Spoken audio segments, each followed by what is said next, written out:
আমরা ইসকনের সামার ক্যাম্পে এসে প্রথমবার ভগবানের জন্য কুকিং করেছি। पत्रं पुष्पं फलं तोयं यो मे भक्ति परिच्छति तद् अहं भक्ति उपरीतम् अस्नामि प्रयतत्मनः। हरे Krishna Krishna Krishna Hare Hare Hare Ram Hare Hare.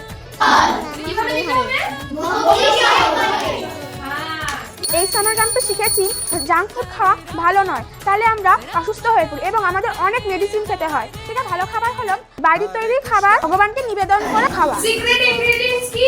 First one is Tulsi, second one love, third one devotion. ওটাকে ছিঁড়ে দিতে হয় আর যে তুলসী পাতাটা ধুয়ে দিতে হয়, খুব পরিষ্কার করে রাখতে। তাহলে